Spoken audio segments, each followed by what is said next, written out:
তিনি যেন একটা পায়ের আওয়াজ পাচ্ছেন, খালি পায়ে থপ থপ করে সিঁড়ি দিয়ে ওঠার শব্দ। হ্যালো বন্ধুরা, আমার এই গল্প না সত্যি এই চ্যানেলে তোমাদেরকে আরেকবার স্বাগত। আজকে নিয়ে এসেছি শ্রী সত্যজিৎ রায়ের লেখা আরেকটি গল্প। গল্পের নাম লাখপতি। কণ্ঠে থাকবো আমি পায়েল। আমার এই প্রচেষ্টাকে সাপোর্ট করার জন্য একটাই অনুরোধ, গল্পটা কিন্তু পুরোটা শুনতে হবে। তাহলে চলুন দেরি না করে গল্পটা শুরু করা যাক। ত্রিদীপ চৌধুরী আর থাকতে না পেরে বিরক্তভাবে বেয়ারাকে ডাকার বোতামটা টিপলেন। কিছুক্ষণ থেকেই তিনি অনুভব করছেন যে কামরাটা যত ঠান্ডা থাকার কথা মোটেই তত ঠান্ডা নয়, অথচ তার 3 সহযাত্রী দিব্যি নাক ডাকিয়ে ঘুমোচ্ছেন।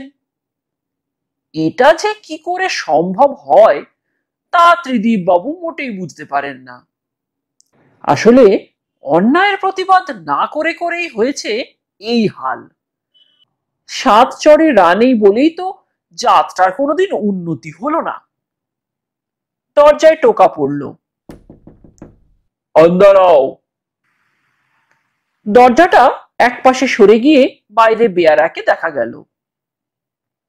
কামরার টেম্পারেচার কত রাখা হয়েছে? ধমকেশ্বরে জিজ্ঞাসা করলেন ত্রিদীপ বাবু। ও তো মালুম নেই হ্যাঁ বাবু। কেন মালুম নেই কেন? হ্যাঁ, এসিতে ট্রাভেল করে গরম ভোগ করতে হবে, এ আবার কিরকম কথা? এ ব্যাপারে তোমাদের কোনো দায়িত্ব নেই নাকি? বেয়ারা আর কি বলবে, সে বোকার মতো দাঁত বার করে দাঁড়িয়ে রইল।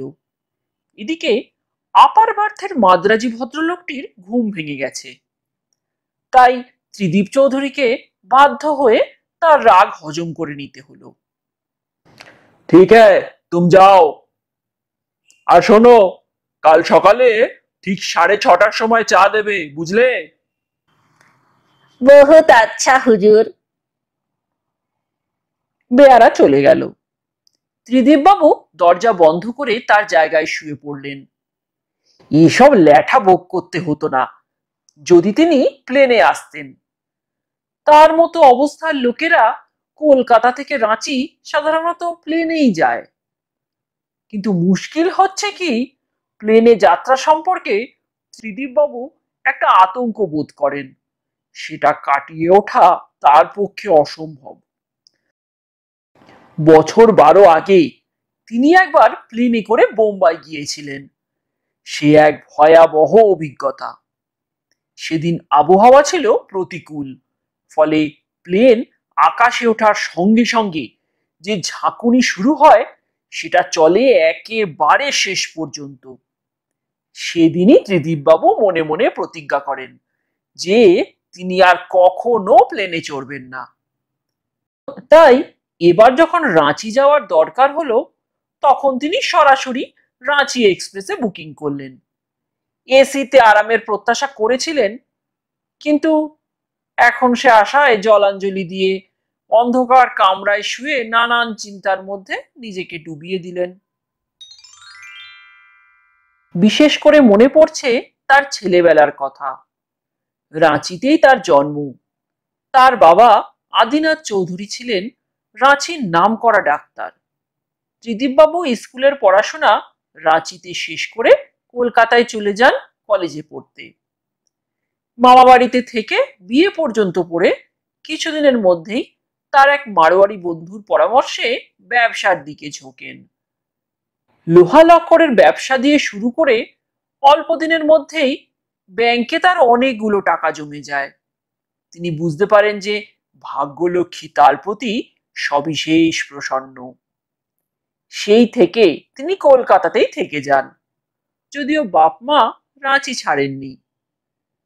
প্রথমে সর্দার শঙ্কর রোডে একটা ফ্ল্যাটে, তারপর রোজগার বাড়লে পর হ্যারিংটন স্ট্রিটে একটা দোতলা বাড়ির একতলাটা ভাড়া নেন ত্রিদীপ বাবু। বাপ মায়ের সঙ্গে যে একেবারে যোগাযোগ ছিল না তা নয়, প্রতি বছর অন্তত একবার 7 দিনের জন্য এসে পৈতৃক বাড়িতে কাটিয়ে যেতেন ত্রিদীপবাবু। বাপ মায়ের অনুরোধেই তিনি 26 বছর বয়সে বিয়ে করেন। 2 বছর পরে তার একটি ছেলে হয়। সেই ছেলে এখন আমেরিকায় পড়াশুনো করছে। আর কোনো সন্তান হয়নি ত্রিদীপবাবুর। স্ত্রী মারা গেছেন 3 বছর হলো। মা দেহ রেখেছেন 72-তে আর বাপ 74-এ। রাঁচির সেই বাড়ি এখনো রয়েছে একটি চাকর ও একটি মালির জিম্মায়। ত্রিদীপবাবু নিয়মিত তাদের মাইনে দিয়ে এসেছেন গত 10 বছর ধরে। বাড়িটা রাখার উদ্দেশ্য হলো মাঝে মাঝে 2-4 দিন বিশ্রাম করে যাওয়া, কিন্তু রোজগারের ধান্দায় সেটা আর হয়ে ওঠেনি। 3 দিন বিশ্রাম মানেই তো 1,000-5 টাকা হাতছাড়া হয়ে যাওয়া। যে মানুষের জীবনের একমাত্র লক্ষ্য হলো অর্থ উপার্জন, তার আর বিশ্রামের ফুরসত কোথায়? ত্রিদীপবাবু আজ লাখপতি। বাঙালিরা ব্যবসায় রোজগার করতে পারে না, এই অপবাদের মুখে তিনি ঝাড়ু মেরেছেন। এবার যে 10 বছর বাদে ত্রিদীপবাবু রাঁচি যাচ্ছেন, এটা বিশ্রামের জন্য নয়। রাঁচিতে লাক্ষার ব্যবসা একটা বড় ব্যবসা।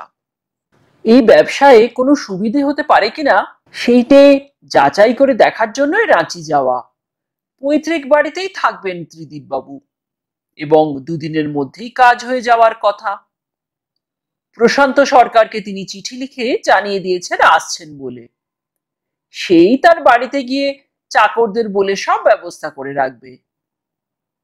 প্রশান্ত তার বাল্য বন্ধু, রাঁচির এক মিশনারি স্কুলে মাস্টারি করে। ত্রিদীপবাবুর সঙ্গে তার যোগাযোগ নেই বললেই চলে, যদিও পুরনো বন্ধুর জন্য তিনি এতটুকু করতে রাজি হবেন এটা ত্রিদীপবাবু বিশ্বাস করেন।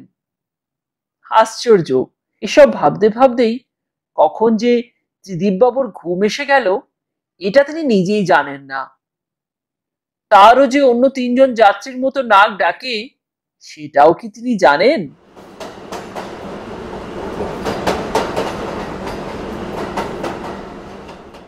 রাঁচি এক্সপ্রেস আসার টাইম সকাল 7:15। প্রশান্ত সরকার তার ছেলেবেলার বন্ধুকে স্বাগত জানাতে 10 মিনিট আগেই হাজির হয়েছেন স্টেশনে। স্কুলে থাকতে ত্রিদীপ চৌধুরী ওরফে মন্টুর সঙ্গে তার বন্ধুত্ব ছিল ঘনিষ্ঠ।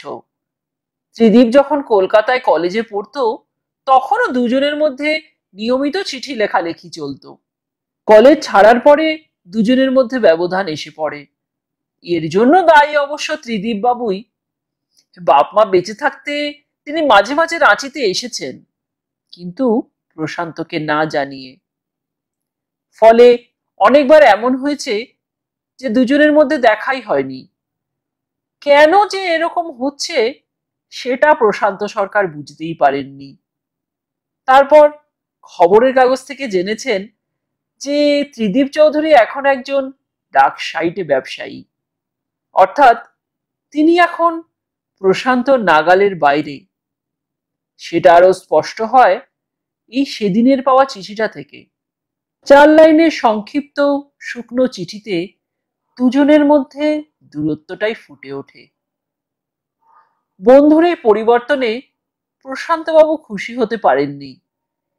স্কুলের সেই সরল হাসিখুশি মন্টুর সঙ্গে এই লাখপতি ত্রিদীপ চৌধুরীর যেন কোনো মিলই নেই। মানুষ কি বয়সের সঙ্গে সঙ্গে এতই বদলে যায়?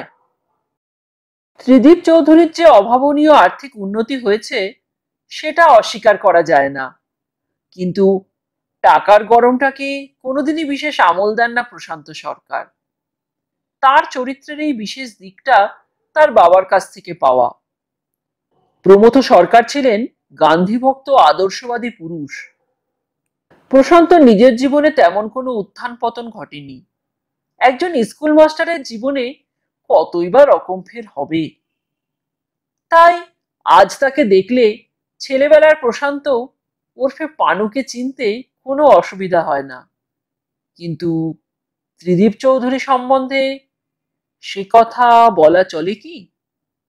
সেটা জানার জন্যই প্রশান্ত সরকার উদগ্রীব হয়ে আছেন। ছেলেবেলার বন্ধু আজ লক্ষপতি হয়ে যদি দেমাগ দেখাতে আসে, তাহলে সেটা বরদাস্ত করা মুশকিল হবে।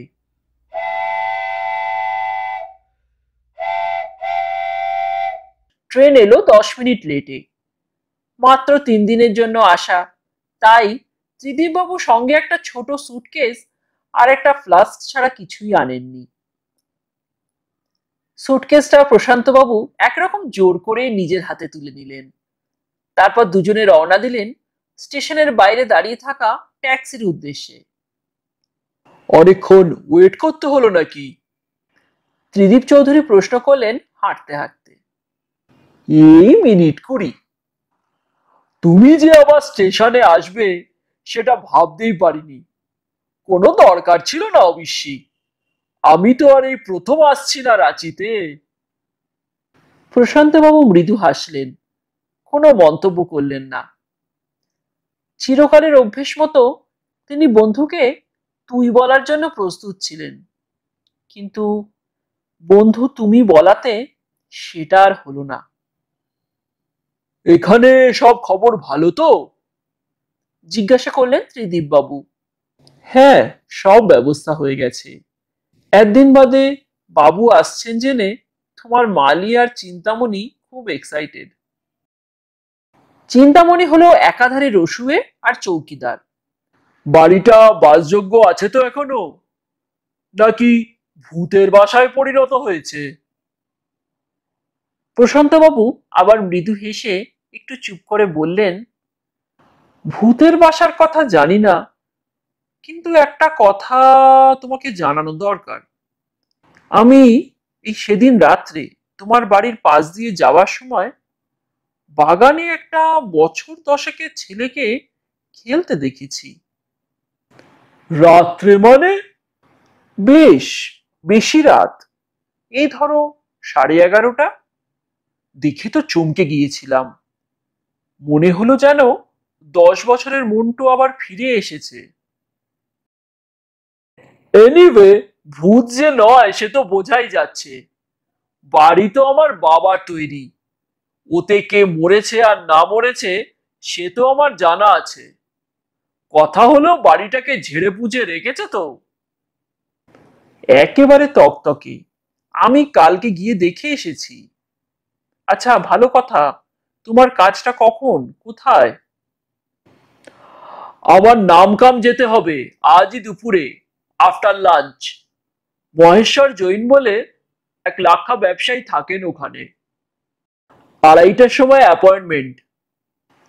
বেশ তো, আমরা যে ট্যাক্সিটা এখন নিচ্ছি সেটাই তোমার জন্য ঠিক করা আছে। এখন তোমাকে পৌঁছিয়ে দুপুরে খেয়ে আবার 2টোর মধ্যে তোমার কাছে চলে আসবে। নামকাম যেতে মিনিট 10-এর বেশি লাগবে না। ট্যাক্সিতে উঠে রওনা হবার পরেই প্রশান্ত সরকার জরুরি কথাটা পারলেন, তাও সরাসরি নয়, একটু ভনিতা করে। ইয়ে, তুমি আছো কদিন? আজ কথা শেষ না হলে কাল আরেকবার যেতে হতে পারে। আমি ফিরছি পরশু। যা ভারভার্তিক চেহারা হয়েছে তোমার, খোলাখুলি কথা বলতেও সংকোচ হয়। আরে কি বলতে চাও বলে ফেলো না, ওরকম ঘুরিয়ে পেঁচিয়ে বললেই সন্দেহ হয়। না, কিছু না, সামান্য একটা অনুরোধ। তুমি রাজি হলে তোমার এই বাল্যবন্ধু খুব গ্রেটফুল বোধ করবে। আচ্ছা, কি অনুরোধ? ফাদার উইলিয়ামসকে মনে আছে? Williams, Willy? ও, সেই লাল দাড়ি। হ্যাঁ, লাল দাড়ি। সেই উইলিয়ামস বছর 5 হলো একটা স্কুল করেছে গরিব ছেলেদের জন্য। তাতে হিন্দু, মুসলমান, খ্রিস্টান, কোল সব রকম ছেলেই পড়ে। মাথার ঘাম পায়ে ফেলে ব্যাপারটাকে দাঁড় করিয়েছে ভদ্রলোক। তার খুব ইচ্ছে যে তুমি একবার স্কুলটাকে দেখে যাও। কিছুই না, আধ ঘন্টার ব্যাপার। ভদ্রলোক খুব উৎসাহিত বোধ করবেন। হ্যাঁ, গেলেই তো হাত পাতবে। মানে? এইসব আমন্ত্রণের পিছনে আসল কথাটা কি সেটা তুমি জানো না? নতুন ইনস্টিটিউশন, টানাটানির ব্যাপার, একজন পয়সাওয়ালা মক্কেলকে ডেকে খানিকটা আপ্যায়ন করে মাথায় হাত বুলিয়ে শেষে ভিক্ষের ঝুলিটা তার সামনে খুলে ধরো। দেখো হে, এই জিনিস আমার কাছে নতুন নয়। এককালে বহুবার এই প্যাচে আমাকে পড়তে হয়েছে। আমি ভুক্তভোগী। চ্যারিটি যদি করতেই হয় তো সে যখন পরকালে চিন্তা করব তখন, এখন নয়। এখন সঞ্চয়ের সময়। পরোপকারী হিসেবে একবারটি নাম হয়ে গেলে আর নিস্তার নেই। কাজেই আমাকে এ ধরনের রিকোয়েস্ট করতে এসো না, আমি শুনবো না। বুঝিয়ে বললে ফাদার নিশ্চয়ই বুঝবেন, আর সে ভার তোমার উপর। এখানে এসে কাজের বাইরে আমি যেটা চাই সেটা হলো রেস্ট। কলকাতায় একটা মিনিটও ফাঁক নেই আমার।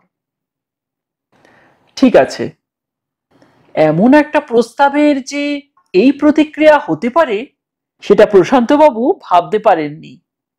এখন মনে হচ্ছে এটাই স্বাভাবিক।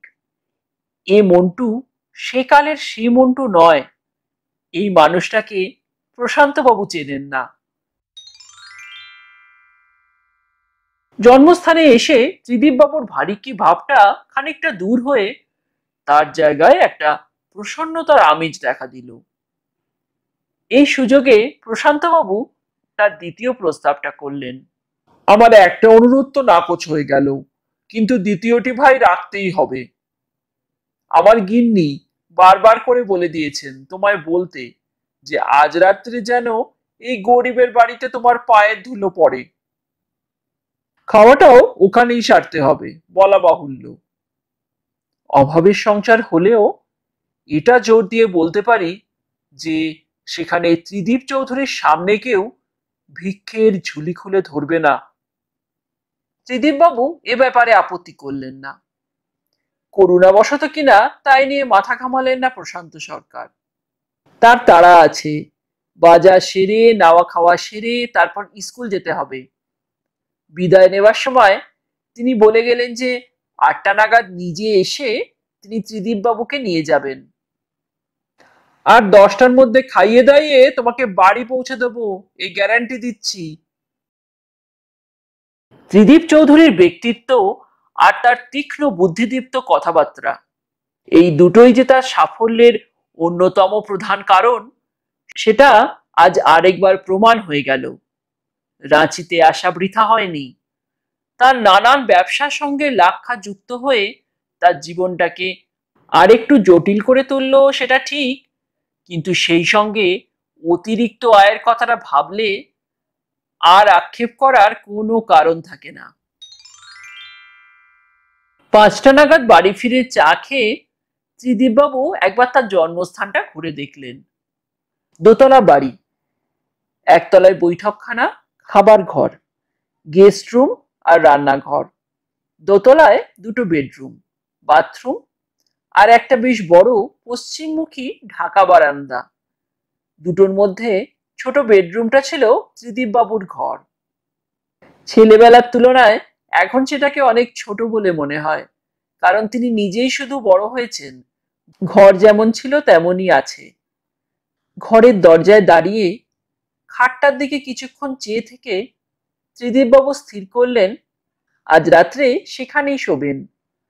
চিন্তামণি সকালেই জিজ্ঞেস করেছিল, কিন্তু তিনি তখনও মনস্থির করে উঠতে পারেননি। রাত্রে বেরোবার মুখে চাকরকে ডেকে ছোট ঘরে বিছানা করার কথা বলে দিলেন। প্রশান্ত সরকারের স্ত্রী বেলা সুগৃহিণী এবং রন্ধনে সুনিপুণা, তাই খাওয়াটাও হলো পরিপাটি। ভোজের ব্যাপারে প্রশান্তবাবু কোনো কার্পণ্য করেননি। বন্ধুকে মাংস, 2 রকমের মাছ, পোলাও, লিচু, 3 রকমের মিষ্টি ও মালাই খাইয়েছেন। ত্রিদীপবাবুও তৃপ্তির সঙ্গেই খেয়েছেন, কিন্তু খাবার পরে 10 মিনিটের বেশি বসেননি। তার বর্তমান অবস্থা এবং তিনি কিভাবে সেই অবস্থায় পৌঁছলেন সে সম্পর্কে প্রশান্তবাবুর কৌতূহল আর মিটল না। 9:45টার মধ্যে ত্রিদীপবাবু নিজের বাড়িতে ফিরে এলেন। বাড়িটা শহরের একটা অপেক্ষাকৃত নিরিবিলি অংশে, পাড়া এর মধ্যেই নিস্তব্ধ হয়ে গেছে। ত্রিদীপবাবু সিঁড়ি দিয়ে দোতলায় ওঠার সময় তার নিজের পায়ের আওয়াজ নিজের কাছেই দুর্মুষের মতো মনে হলো। দোতলায় এসেই ত্রিদীপবাবু দেখলেন যে তার ছেলেবেলার খাটে তার জন্য বিছানা পাতা হয়ে গেছে। সবেমাত্র খাওয়া হয়েছে, তাই তিনি স্থির করলেন যে কিছুক্ষণ বারান্দায় আরাম কেদারায় বসে বিশ্রাম করে তারপর শুতে যাবেন। হেলানো চেয়ারে গায়ে এলিয়ে দিয়ে আধ ঘন্টার মধ্যেই তিনি অনুভব করলেন যে সারাদিনের সমস্ত অবসাদ চলে গিয়ে তিনি আশ্চর্য হালকা ও শান্ত বোধ করছেন। বাইরে ফিরে চাঁদের আলো, বাগানের একটা ন্যাড়া শিরীষ গাছে ছড়ানো কালো ডালগুলোর দিকে তার দৃষ্টি।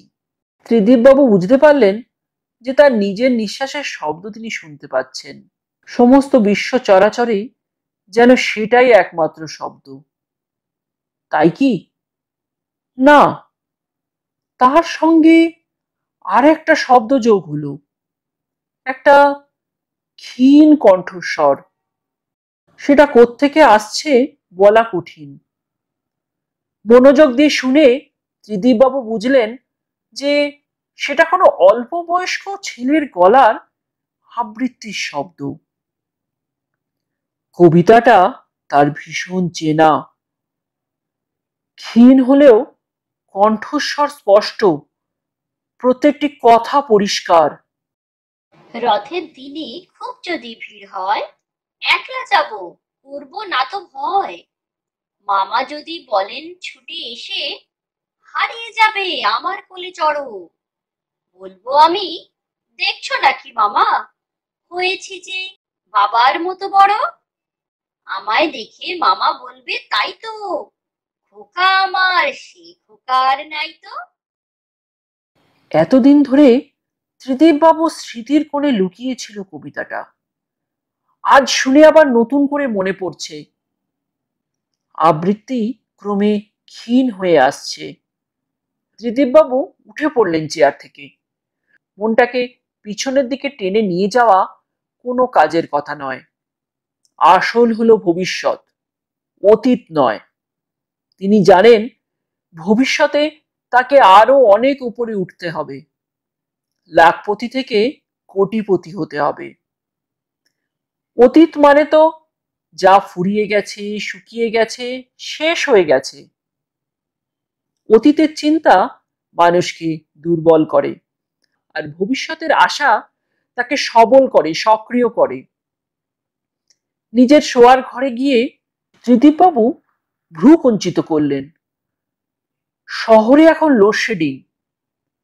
খাটের পাশে টেবিলের উপর একটা মোমবাতি টিমটিম করে জ্বলছে।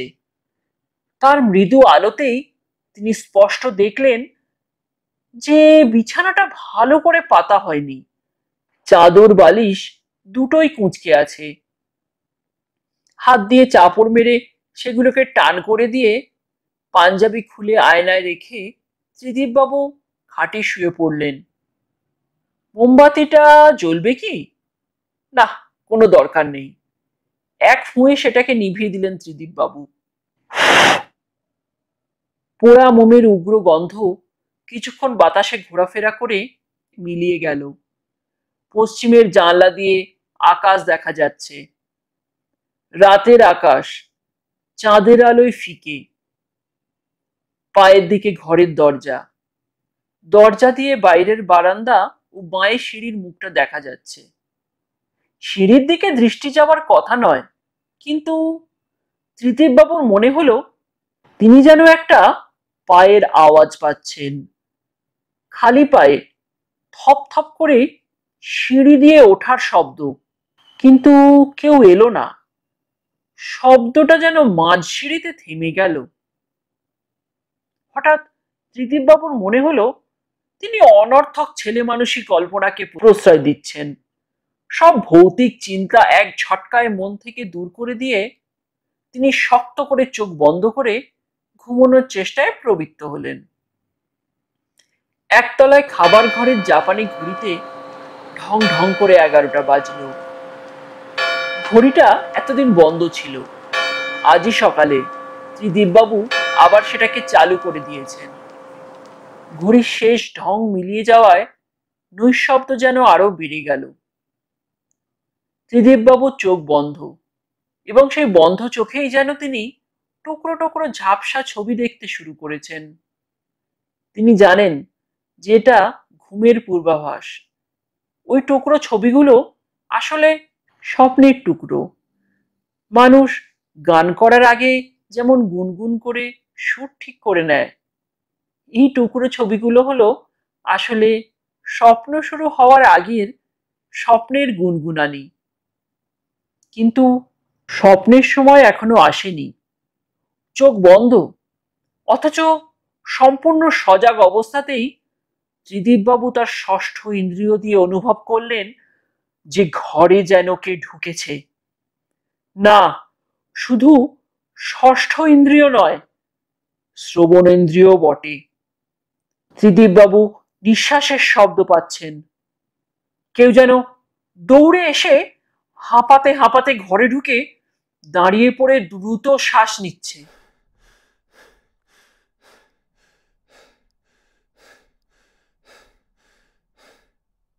লোক দেখতে পাবেন, এই দৃঢ় বিশ্বাসে চোখ খুলে ত্রিদীপবাবু বুঝলেন যে তিনি ভুল করেননি।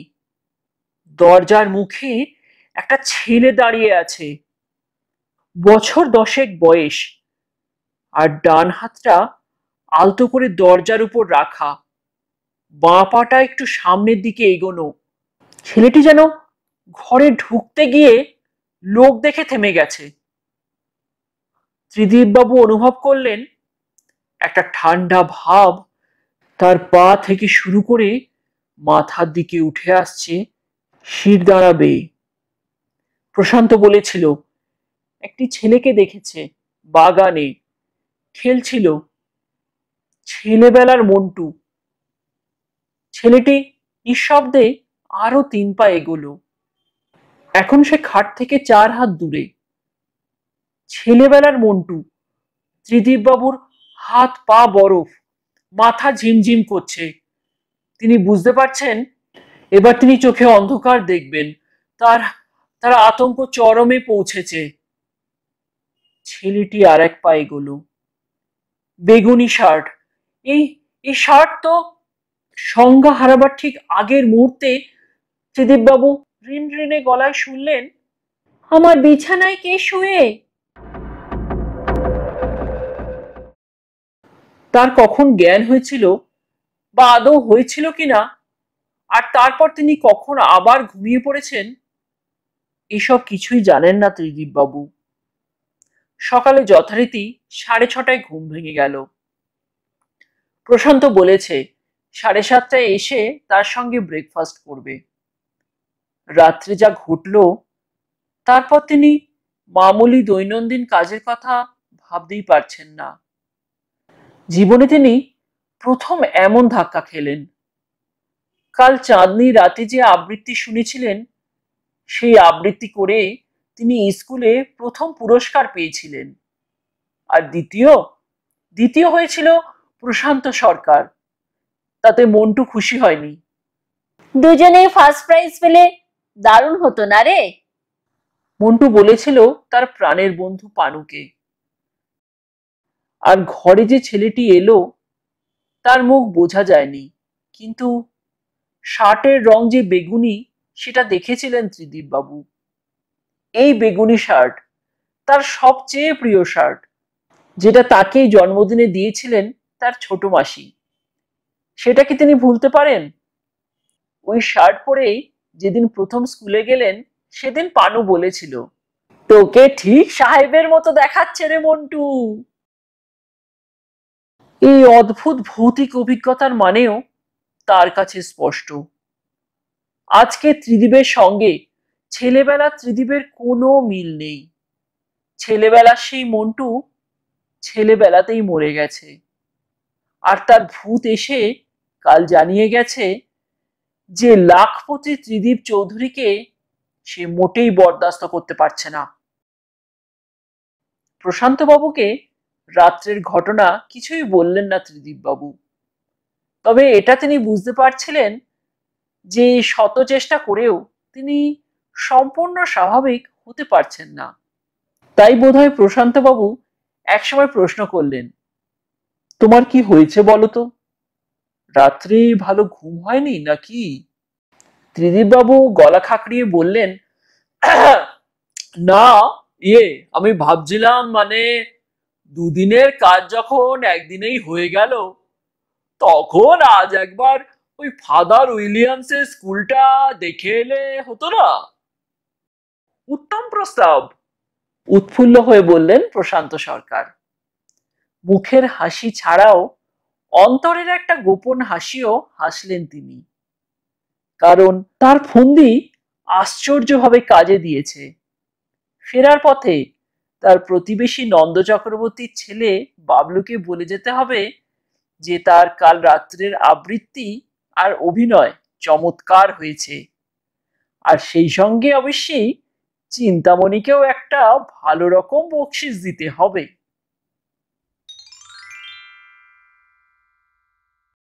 আজকের গল্প লাখপতি এখানেই শেষ হলো। আমার এই ছোট্ট প্রচেষ্টা যদি ভালো লেগে থাকে তাহলে অবশ্যই লাইক, কমেন্ট আর শেয়ার করবেন। আর এরকমই নানান রকম গল্প শুনতে আমার এই চ্যানেলটা সাবস্ক্রাইব করতে ভুলবেন না যেন।